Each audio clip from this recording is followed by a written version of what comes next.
একই ম্যাচে জোড়া শাস্তি, দুজনকেই শাস্তির মুখে পড়তে হলো। গত ম্যাচে বেঙ্গালুরু এবং মুম্বাই ইন্ডিয়ান্সের ম্যাচেই ঘটেছে এই ঘটনা। এখন কথা হলো কোন দুজন শাস্তি পেয়েছেন এবং কিসের কারণে শাস্তি পেয়েছেন এবং কে কেমন শাস্তি পেয়েছেন। হ্যাঁ, শাস্তির মুখে পড়েছেন আরসিবি ব্যাটার টিম ডেভিড এবং মুম্বাই অধিনায়ক হার্দিক পান্ডিয়া।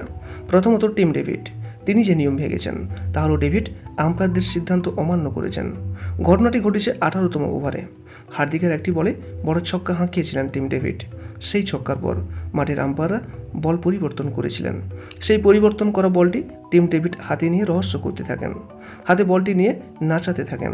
আম্পায়াররা বল চাইলে তিনি দিতে চাইছিলেন না। শেষে আম্পায়ারদের কড়া নির্দেশের পর অবশ্য ডেভিড বলটি দিয়েছেন। ততক্ষণে ডেভিড মাঠের নিয়ম ভেঙে ফেলেছিলেন। এই ঘটনা কেউই ভালোভাবে নেয়নি। ধারাভাষ্যকারও প্রকাশ্যে ডেভিডের সমালোচনা করেছিলেন এবং ডেভিড শাস্তিও পেয়েছেন। এবং তিনি যে শাস্তি পেয়েছেন তা হলো ম্যাচ ফিরির 25% জরিমানা হিসেবে দেবেন তিনি, সঙ্গে একটি ডিমেরিট পয়েন্ট যোগ হয়েছে টিম ডেভিডের পাশে, অর্থাৎ নেগেটিভ পয়েন্ট। এই পয়েন্ট বেশি হলে ভবিষ্যতে তিনি আরও বড় জরিমানার মুখে পড়তে পারেন।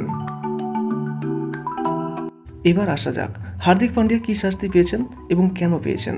হ্যাঁ, হার্দিক শাস্তি পেয়েছেন মন্থর বোলিংয়ের কারণে।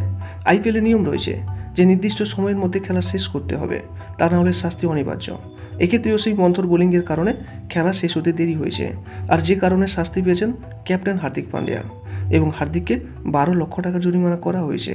এবং পরবর্তীতে যদি হার্দিক এই ভুল আবার করেন তাহলে এই জরিমানা বেড়ে দ্বিগুণ হতে পারে, যেটা CSIR এর ক্ষেত্রে ঘটেছিল। অর্থাৎ এটা নিশ্চিত যে মাঠের মধ্যে কোনো প্রকার অপ্রীতিকর ঘটনা ঘটালে শাস্তি অনিবার্য। আর এই ভিডিওটি আপনার কেমন লাগলো অবশ্যই আপনার একটি মূল্যবান মন্তব্য জানাতে ভুলবেন না। এবং ভালো লাগলে একটা লাইক করবেন এবং আপনার কাছের মানুষদের কাছেও শেয়ার করবেন।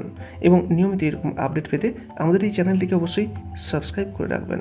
সর্বদা সুস্থ থাকবেন এবং ভালো থাকবেন। নমস্কার।